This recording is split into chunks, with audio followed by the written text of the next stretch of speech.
आज उत्तर प्रदेश में इस बात का सवाल उठ रहा है कि क्या कांग्रेस पार्टी ये नहीं चाहती कि 2027 के विधानसभा चुनाव में समाजवादी पार्टी उत्तर प्रदेश के अंदर सफल हो, उसको सत्ता हासिल हो। क्या कांग्रेस पार्टी ये नहीं चाहती? ये सवाल इसलिए उठ रहा है कि सहारनपुर के जो कांग्रेस के सांसद हैं इमरान मसूद, वो इमरान मसूद लगातार समाजवादी पार्टी के खिलाफ बयानबाजी करते रहते हैं, समाजवादी पार्टी के खिलाफ बहुत हमलावर रहते हैं। इसको लेकर अखिलेश यादव ने राहुल गांधी से आपत्ति जताई थी और सूत्र बताते हैं कि राहुल गांधी ने उनको आश्वस्त भी किया था कि वो इमरान मसूद को रोकेंगे, लेकिन इमरान मसूद को रोका नहीं। क्या उनके अभी एक दिन पहले ही इमरान मसूद ने फिर बहुत तल्खी भरी बातें कह दी। ख़ास तौर से उन्होंने ये साबित करने की कोशिश की अपनी बयानों में कि समाजवादी पार्टी तो मुसलमानों को धोखा देती रही, उसको मुसलमानों की वास्तविकता में कोई परवाह नहीं रही, वो केवल दिखावा करती रही वोट लेने के लिए मुसलमान हितैषी होने का। निश्चित रूप से समाजवादी पार्टी के मर्म पर चोट की तरह है उनका इमरान मसूद का बयान, क्योंकि समाजवादी पार्टी तो मुसलमानों के यादवों और मुसलमानों के वोटों के भरोसे ही अभी तक सारी राजनीतिक सफलताएं प्राप्त करती रही, और मुसलमान भी अगर उससे छटक जाएंगे तो समाजवादी पार्टी का तो दिवाला निकल जाएगा। तो अगर राहुल गांधी ने अगर रोका होता, अगर कांग्रेस के केंद्रीय नेतृत्व ने अगर उनको डपट के रोका होता इमरान मसूद को, तो हिम्मत नहीं थी कि वो फिर उसी तरह के अपने बयानों की पुनरावृत्ति करते।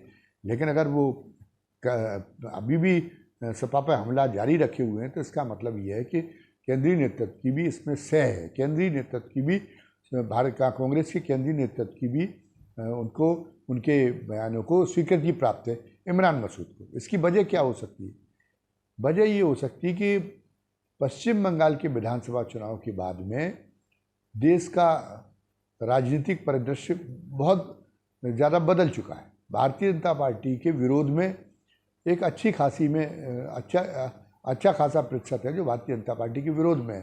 भारतीय जनता पार्टी चाहे जितना ये प्रचारित कराती हो कि उसने पूरी तरह से हिंदू वोटरों के पर एक छत्र अधिकार कर लिया, लेकिन वास्तविकता ये नहीं। मुस्लिम वोट तो खिलाफ है ही, और कुल मिला के भारतीय जनता पार्टी के खिलाफ अभी भी 50% से ज़्यादा वोट पड़ रहे हैं।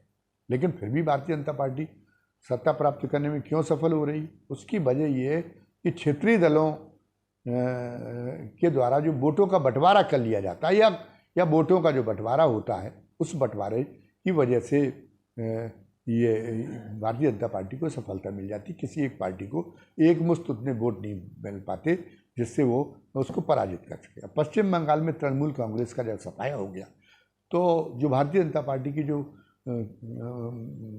पार्टी के विरोध में भावनाएं रखने वाला जो मतदाता वर्ग है, उस मतदाता वर्ग के बीच में एक संदेश किया, मुसलमानों के बीच में एक भावना पनपी। वो भावना क्या पनपी कि क्षेत्रीय दलों के भरोसे भारतीय जनता पार्टी को सत्ता से हटाने का स्वप्न कभी पूरा नहीं हो पाएगा। इसके लिए तो कांग्रेस पर ही भरोसा करना पड़ेगा।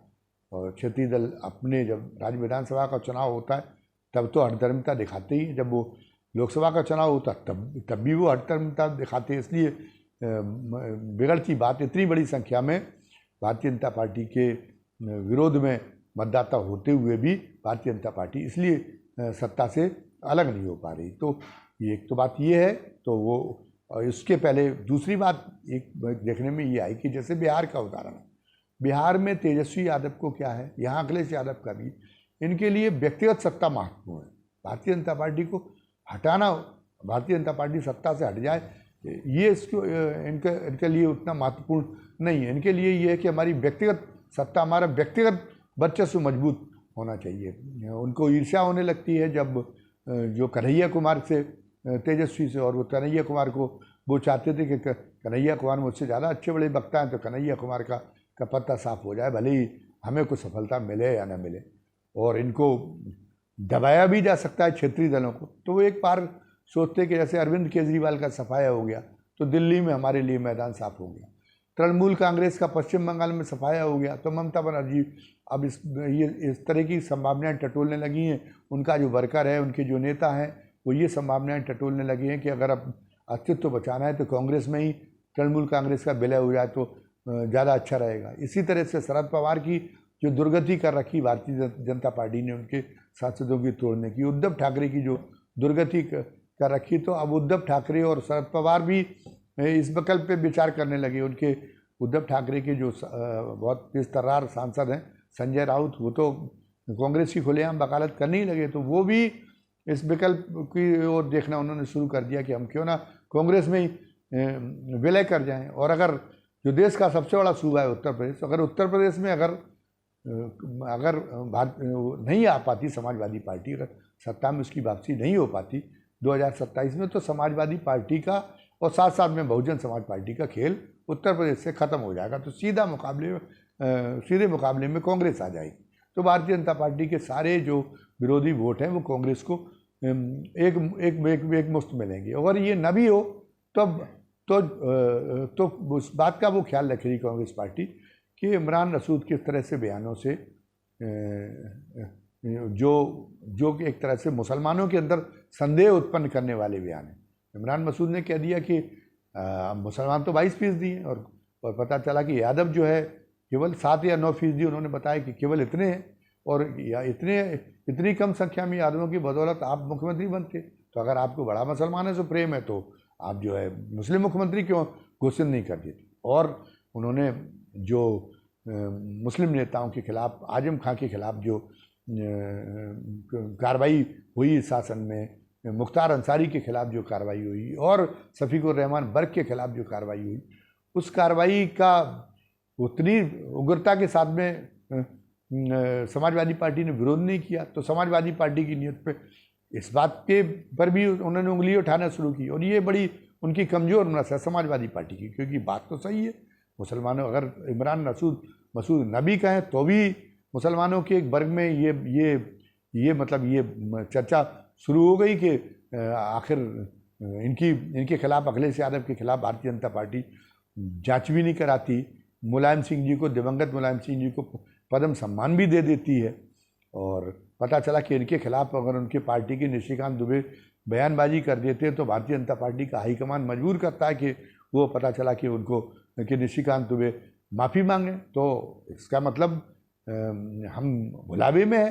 वो जो है वो भारतीय जनता पार्टी से उनका कोई नुकसान होने वाला नहीं, इसलिए वो उन पर बहुत ज़्यादा भरोसा भी नहीं किया जाना चाहिए। तो ये हो रहा है, और इस जख्म को कुरेदने का काम, इन चीज़ों को, इन संदेहों को कुरेदने का काम इमरान मसूद के जरिए हो रहा है। और अखिलेश यादव भी महसूस कर रहे हैं कि अभी कुछ हफ्तों पहले तक जो उनकी पार्टी की स्थिति थी, जब वो ये सोच बैठे थे कि अब तो उत्तर प्रदेश में हमारी पार्टी की शासन होने वाला, वो हमारी नहीं रह गई। तो कांग्रेस का ये तात्कालिक तौर पे तो कांग्रेस की रणनीति ये है कि समाजवादी पार्टी रक्षात्मक हो जाए, और उसके साथ में अगर गठबंधन होता भी है तो वो कांग्रेस की शर्तों पे।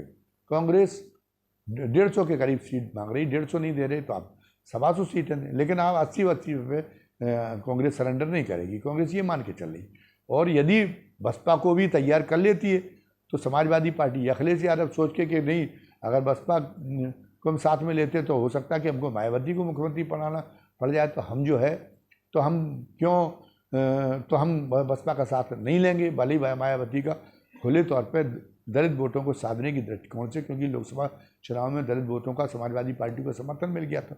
तो दलित वोट नाराज ना हो तो मायावती के प्रति कोई ऐसा उनकी अवमानना नहीं करेंगे, लेकिन मायावती के साथ गठबंधन भी नहीं करेंगे, क्योंकि ये त्याग नहीं कर सकती। राहुल गांधी का क्या है, राहुल गांधी तो मनमोहन सिंह के ज़माने में ही जाहिर कर चुके कि उन्हें प्रधानमंत्री बनने की कोई बहुत बड़ी लालसा नहीं है, वरना वो मनमोहन सिंह के आखिरी कार्यकाल में हो जाते। और अभी भी उनका ये दिखाई नहीं देता कि उनका मिशन तो भारतीय जनता पार्टी को सत्ता से दूर करने का।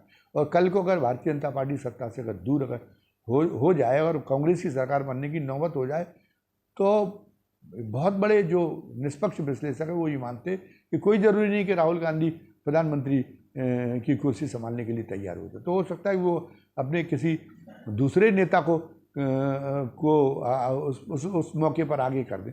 तो कहने का मतलब ये कि लोगों की निगाह में ये बात साफ हो चुकी कि राहुल गांधी पद के लिए लोलिप नहीं है, जैसे क्षेत्रीय दलों की रहती है। वो अपने मिशन, वो अपने विचारों को प्रधान देते हैं कि उन विचारों का, उन मिशन, उन नीतियों को को प्रमुखता दे रहे हैं कि जो सामाजिक न्याय की नीति है, धर्मनिरपेक्षता की नीति है, उसको लोग स्वीकार करें, उसके लिए जनमत बने और उसके आधार पर भारतीय जनता पार्टी जो है वो को सत्ता के आधार पर हटाया जाए और आर्थिक नीतियां भी गरीबोन्मुखी आर्थिक नीतियां हैं। इस मामले में राहुल गांधी ने अपने को कुल मिला के अपने को प्रमाणिक बनाया। तो राहुल गांधी की निगाह 2029 के लोकसभा चुनाव पे, अगर अखिलेश नहीं आ पाते तो भी हमारे हाथ में, तो भी हमारे दोनों हाथों में लड्डू, तब भी हमारे हाथ में लड्डू कि 2029 में पर हम एक छत्र रह जाएंगे। फिर अखिलेश यादव को हमारी शर्तों पे उस समय समझौता करना पड़ेगा। और यदि नहीं होता है 2027 में गठबंधन, अगर अखिलेश यादव समझते हैं कि हमारी गर्ज है कि नहीं, कांग्रेस चाहे जितना बिफरे अफरान मसूद कुछ भी कहें, लेकिन हमें कांग्रेस के साथ गठबंधन रखना है, तो फिर यह है कि वो कांग्रेस को फिर जो सम्मानजनक सीटें देने के लिए उनको आखिरी में अपनी रजामंदी देना पड़े। कांग्रेस ये रणनीति बना के चल रही। कुल मिला के स्थितियाँ, हमारा जो आकलन है वो ये है कि ये कांग्रेस और उसके बीच में जो खेल हो रहा है, तू डाल में पात का, कांग्रेस और समाजवादी पार्टी का वो खेल ये है। धन्यवाद। जय हिंद, जय भारत।